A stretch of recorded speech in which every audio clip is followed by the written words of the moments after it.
Episode 10 की शुरुआत में असानो कुरोयूरी से पूछता है कि आखिर तुम मेरे परिवार के बारे में क्या जानते हो, बताओ मुझे। वो कहता है कि मैं तुम्हें ज्यादा कुछ तो नहीं बता सकता, लेकिन इतना याद रखो कि अंडरवर्ल्ड एक ऐसी दुनिया है जहाँ पर सच्चाइयाँ हमेशा छुपी हुई रहती हैं। और तभी सुई असानो को फोन करके बताता है कि प्राइम मिनिस्टर को किडनैप कर लिया गया है और इस वक्त उनकी लाइव स्ट्रीमिंग की जा रही है। जिसको हमने असली प्राइम मिनिस्टर समझा था, वो तो असल में एक बहरूपिया था। इसी वजह से कुरोयूरी को अपनी नजरों से दूर मत होने देना। लेकिन अगले ही पल में असानो ये देखता है कि कुरोयूरी खुद को छुड़ा लेता है और इसके बाद वो जैसे ही अपने कान का एक झुमका नीचे गिराता है, उस गाड़ी में एक बहुत बड़ा धमाका होता है और गाड़ी के टुकड़े टुकड़े हो जाते हैं। वहीं हमें योसाकुरा फैमिली का घर दिखाया जाता है, जहां पर ननाओ एक एक्सपेरिमेंट कर रहा था, लेकिन एक्सपेरिमेंट थोड़ा बिगड़ जाता है, जिसकी वजह से उसकी हालत कुछ ऐसी हो जाती है।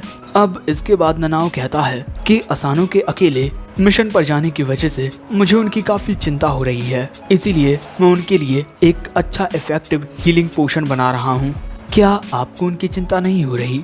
मिसुमी कहती है कि हाँ, मुझे उसकी बहुत चिंता हो रही है, लेकिन चिंता करते हुए एक जगह बैठने के बजाय मैंने उसके लिए ये खाना बनाया है। अगर उसे अपने मिशन के दौरान चोटें भी आती हैं, तब भी वो ये खाना खाकर बिल्कुल ठीक हो जाएगा। वैसे बाकी सब क्या कर रहे हैं? हमें पता चलता है कि केंगो असानो के लिए एक मास्क बना रहा है, क्योंकि अगर असानो के चेहरे पर चोटें आती हैं, तब वो ये मास्क पहनकर बाहर जा सकता है। शियोन इस वक्त कंप्यूटर पर सभी हीटर्स को संभाल रही है, क्योंकि अगर मिशन के दौरान असानो को कुछ होता है तो इससे कोई बड़ा कमोशन ना हो। और शिंजो को तो असानो की इतनी ज्यादा चिंता हो रही है कि वो अपने बास्केट केस में से निकल ही नहीं रहा है। लेकिन फुताबा और क्योइचिरो बिना कोई हलचल किए चाय पी रहे हैं और यहाँ फुताबा कहती है कि इतनी ज्यादा चिंता करने की कोई जरूरत नहीं है, वो सब कुछ सही से कर लेगा। लेकिन क्योइचिरो कहता है कि शायद से वो इस मिशन से जिंदा ही ना लौटे। लेकिन कुछ भी हो, मिसुमी को असानो की बहुत चिंता हो रही थी। दूसरी ओर हम देखते हैं कि कार ब्लास्ट के बाद असानो और ड्राइवर ठीक होते हैं, लेकिन असानो के दिमाग में कुरोयूरी की बातें चल रही थी कि कुछ चमत्कार इंसान के बनाए हुए होते हैं। लेकिन तभी उसे सुई का कॉल आता है। सुई पूछता है कि तुम ठीक तो हो ना असानो? असानो बताता है कि मैं और ड्राइवर ठीक हैं, लेकिन कुरोयूरी बच निकला। ये सुन सुई कहता है कि हमें ऐसा लगा ही था, हमने अभी तक तुम्हें ये बात नहीं बताई, लेकिन वो आदमी कोई जोकर टाइप पॉलिटिशियन नहीं है, वो हमारी ही तरह एक स्पाई था। उसका असली नाम कुरोगाओ है।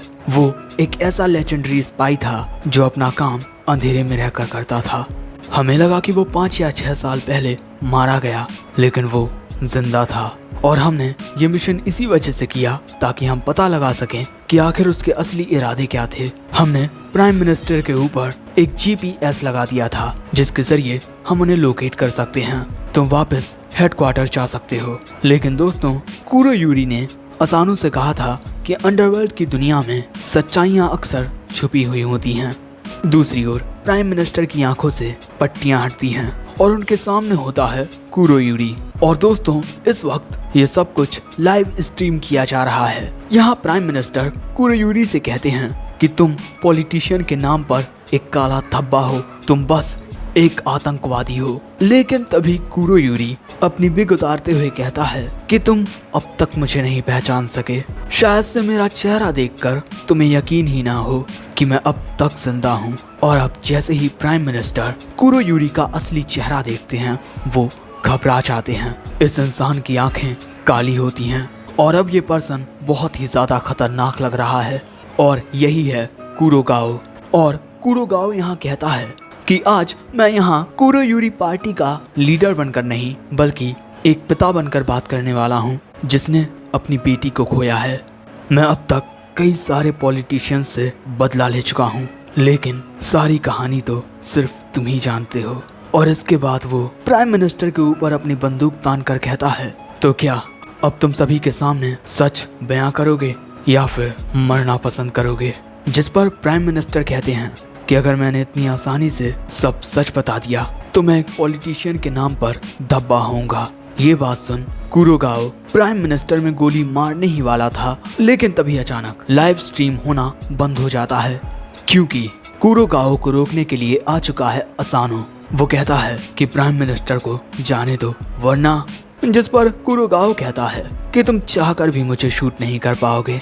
तुम्हारी इस गन की शूटिंग रेंज ज्यादा दूर तक की नहीं है, और अगर तुम इतनी दूरी से मुझे शूट करोगे तो हो सकता है कि प्राइम मिनिस्टर को भी बुलेट लग जाए। और तभी कुरोगाओ एक बुलेट शूट करके असानो के हाथों से बंदूक को गिरवा देता है। लेकिन इसी मौके का फायदा उठाकर असानो तेजी से कुरोगाओ के पास जाकर उसे कुछ इस तरह पकड़ लेता है। लेकिन कुरोगाओ असानो का हाथ पकड़कर उसे जमीन में दे मारता है और कहता है कि तुम्हारी ये चाल सिर्फ उन्हीं पर काम करेगी जो तुमसे कमजोर हो, ना कि उन पर जो तुमसे फिजिकली स्ट्रॉन्ग हो। और इसके बाद कुरोगाओ असानो के जालों से ही असानो को बांध देता है। असानो इसी बात से हैरान होता है कि आखिर इसे मेरी सभी टेक्निक्स के बारे में कैसे पता, जिस पर कुरोगाओ कहता है कि मैं भले से ही लड़ने में इतना अच्छा ना हूँ, लेकिन इंफॉर्मेशन को बहुत अच्छे तरीके से हैंडल कर लेता हूँ। लेकिन तभी असानो कहता है कि आखिर क्यों तुमने झूठा पॉलिटिशियन बनकर लोगों को धोखा दिया, आखिर तुमने ये सब क्यों किया।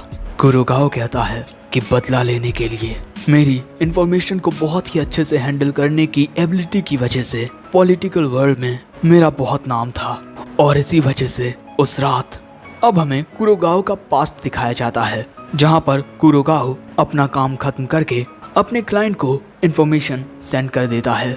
इसके बाद वो अपने घर आता है एक केक का डिब्बा लेकर, और घर में अंदर आने के बाद वो अपनी वेशभूषा को बदल लेता है और कुछ इस प्रकार अपनी बेटी के लिए बर्थडे केक लेकर आता है। अपने पापा को ऐसे आउटफिट में देखकर उसकी बेटी थोड़ी हैरान हो जाती है, और इसके बाद हंसते हुए कहती है कि माँ की मौत के बाद आप लगभग हमेशा ही बिजनेस की वजह से बाहर रहते हो, और इसीलिए मुझे आपकी बहुत याद आती है। वैसे मेरे जन्मदिन पर घर आने के लिए शुक्रिया पापा, चलिए साथ में केक खाते हैं। वैसे आपको तो अच्छे से सरप्राइज देना भी नहीं आता, आपने वो तोहफा मुझे सरप्राइज देने से पहले ही यहाँ पर भिजवा दिया। लेकिन इसके अगले ही पल में कुरोगाओ के घर में एक बहुत बड़ा धमाका होता है। दोस्तों, उस डिब्बे में बॉम्ब था। धमाके के बाद अचानक ही बारिश होने लगती है। इस धमाके में कुरोगाओ तो बच जाता है, लेकिन वो बेचारा अपनी बेटी को खो देता है। उसकी बेटी की उसके जन्मदिन के दिन ही मौत हो जाती है। ऐसा किया है कुरोगाओ के क्लाइंट ने। कुरोगाओ का काम खत्म होने के बाद वो कुरोगाओ को अपने रास्ते से हटाना चाहते थे। मैंने बहुत लोगों को मारा है, मैं नहीं कह सकता कि मेरे साथ जो हुआ वो सही था या गलत, लेकिन उस पल के बाद मेरे अंदर सिर्फ बदले की आग थी, और इसी वजह से मैंने ये सब किया, और तुम्हें मारने के बाद मेरा बदला पूरा हो जाएगा, डिप्यूटी प्राइम मिनिस्टर शिरासागी। लेकिन तभी असानो कुरोगाओ पर हमला करने के लिए जाता है, लेकिन उसे दूर धकेल दिया जाता है इन तीनों के द्वारा, रेड, ब्लू, येलो। कुरोगाओ कहता है, बच्चे, शायद से तुम अपने परिवार को खोने के दर्द से वाकिफ होगे। तुमने भी वही दर्द सहा है जो मैंने सहा है, इसीलिए मैं तुम्हें कुछ करना नहीं चाहता। अगर तुम पीछे हट जाओ तो मैं तुम्हारे परिवार के बारे में तुम्हें बता सकता हूँ। असानो कहता है कि मैं तुम्हारा दर्द समझ सकता हूँ, लेकिन तुम जो कर रहे हो वो गलत है, और भले से ही मैं अपने परिवार के बारे में जानना चाहता हूँ, लेकिन मैं यहाँ किसी को मरने नहीं दूंगा। और तभी वहाँ पर सुई आ जाता है, और वो अपनी तलवार से इनके नीचे की जमीन को काट देता है, जिससे ये तीनों स्पाई नीचे गिर जाते हैं, और सुई भी उनका सामना करने के लिए चला जाता है। और यहाँ असानो कुरोगाओ का सामना करने के लिए तैयार हो जाता है। लेकिन जब असानो उस पर हमला करने के लिए जाता है तो कुरोगाओ उसके हमले को रोक कर कहता है कि ये चाकू शिंजो ने बनाया है और इस पर जहर लगा है। और तभी कुरोगाओ उस चाकू को असानो में ही मार देता है और उसे दूर फेंक देता है, और कहता है कि तुम नहीं चाहते कि कोई और मरे, है ना? लेकिन मेरी बेटी की ही तरह लोग अक्सर मरते रहते हैं। वहीं नीचे हमें पता चलता है कि रेड, ब्लू और येलो इन तीनों के पास अलग अलग तरह की एबिलिटी होती हैं, जैसे बिजली, पानी और आग। और इसी तरह ये तीनों एक साथ मिलकर स्पाई फैमिली रैंकिंग में 5th नंबर पर आते हैं। अब इसके बाद सुई अपनी एबिलिटी के बारे में बताता है, Hinagiku combat style, walking on flowers. इसमें आपकी मूवमेंट्स बिल्कुल किसी फूल की पत्ती की तरह हो जाती हैं जो जमीन पर गिर रही हो, जिसको कोई समझ नहीं सकता। अब इसके बाद रेड, ब्लू और येलो तीनों अपनी टेक्निक को एक साथ मिलाकर एक पावरफुल हमला तैयार कर लेते हैं। लेकिन ये हमला सुई में लगने से पहले ही सुई अपनी टेक्निक का यूज करके उनके हमले को काटकर उन तीनों पर हमला कर देता है, जिससे वो तीनों हार जाते हैं। अब इसके बाद सुई असानो की मदद करने के लिए उसके पास जाने के बारे में सोचता है, लेकिन तभी अचानक उसे किसी की प्रेजेंस महसूस होती है, कोई बहुत ही ज्यादा ताकतवर। दूसरी ओर असानो खड़ा हो जाता है। यहाँ कुरोगाओ असानो से कहता है कि तुम कुछ नहीं बदल सकते, तुम वो दर्द नहीं बदल सकते जिसका मैंने सामना किया है अपनी बेटी को खोकर। असानो कहता है कि तुमने सही कहा, मैंने भी एक असहनीय दर्द का सामना किया है, लेकिन किसी के प्यार ने उस दर्द को मिटा दिया है। हम भले ही हकीकत ना बदल सकें, लेकिन ऐसी कई सारी चीजें हैं जिन्हें हम बदल सकते हैं, और मैंने यही सीखा है। और इसके बाद वो कुरोगाओ पर हमला करने के लिए चला जाता है। लेकिन कुरोगाओ को असानो की सभी टेक्निक के बारे में पता होता है, लेकिन तभी अचानक असानो सुई की टेक्निक का यूज करके कुरोगाओ के पीछे आ जाता है, जो देखकर कुरोगाओ भी हैरान हो जाता है कि आखिर ये इसने कैसे किया। दोस्तों, क्योइचिरो ने असानो को बताया था कि एक प्रो स्पाई को उसकी हर एक चाल के बारे में पहले से ही पता होगा, लेकिन तुम इसी बात का फायदा उठा सकते हो। अगर तुम्हारे दुश्मन को तुम्हारे बारे में सब कुछ पता होगा तो वो तुम्हारी काबिलियत को कम आंकेगा, और तुम इसी मौके का फायदा उठा सकते हो कुछ नया करके। भले से ही तुम्हारी वो नई टेक्निक बिल्कुल परफेक्ट ना हो, लेकिन वो तख्ता पलट करने के लिए काफी होगी। अब जैसे ही असानो कुरोगाओ के पीछे आता है, कुरोगाओ एक चाकू से उस पर हमला करता है, लेकिन उस हमले का असानो पर कोई असर नहीं होता। और इससे पहले कि कुरोगाओ असानो पर गन से फायर करता, असानो उसके हाथ को ही दूसरी ओर कर देता है और कुछ गम से उसकी गन को जैम कर देता है। और इसके बाद अपने धागों का इस्तेमाल करके कुरोगाओ को अच्छे से जकड़ लेता है।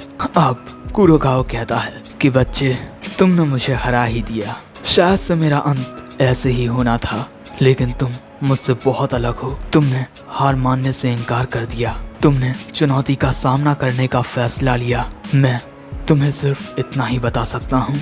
यहाँ पर वो असानो के हाथ में एक पर्ची दे देता है, और इससे पहले कि वो उससे कुछ और कहता, उसके गले में एक बुलेट आकर लगती है। असानो को समझ नहीं आता कि आखिर ये बुलेट कहाँ से आई। और अब कुरोगाओ मरते हुए कहता है कि इसी तरह बहादुरी के साथ आगे बढ़ते रहो, और कुरोगाओ यहाँ मारा जाता है। अब सुई असानो के पास आकर कहता है कि शायद से ये काम किसी अशेसियन का है, तुमने अपना मिशन बहुत अच्छे से किया असानो तायो। लेकिन कुरोगाओ की मौत पर असानो दुखी होता है। अब इसके बाद हम देखते हैं कि असानो उस जगह पर आ जाता है जिसके बारे में उस पर्ची में बताया था। मैदान के बीचों बीच एक पेड़। कुरोगाओ ने अपनी बेटी को यहीं दफनाया है ताकि वो हमेशा उस बीच को देख पाए जहाँ पर हम अक्सर खेलने के लिए जाया करते थे। यहाँ आकर असानो उसकी कब्र पर कुछ फूल रख देता है और उसके लिए प्रार्थना करता है। और यहाँ पेड़ में एक छोटा सा होल होता है, और यहाँ असानो को वो चीज मिलती है जिसकी उसे जरूरत थी। अब इसके बाद असानो अपने घर आ जाता है। घर पर सभी उसका स्वागत करने के लिए बाहर ही खड़े हुए थे, और असानो के आते ही मित्सुमी उसके गले लग जाती है। और इसके बाद सभी असानो को कांग्रेचुलेट करने लगते हैं उसके मिशन के पूरा होने पर। लेकिन क्योइचिरो थोड़ा उदास होता है क्योंकि असानो जिंदा है, लेकिन असानो अपने पूरे परिवार को देखकर खुश होता है। और इसी के साथ ये एपिसोड एंड हो जाता है। तो दोस्तों, तुम्हें क्या लगता है, क्या कुरोगाओ ने जो किया वो सही था? कमेंट करके जरूर बताना, और अगर चाहो तो हमारे चैनल की मेंबरशिप को भी ज्वाइन कर सकते हो। And in the end, thanks for watching. Sayonara.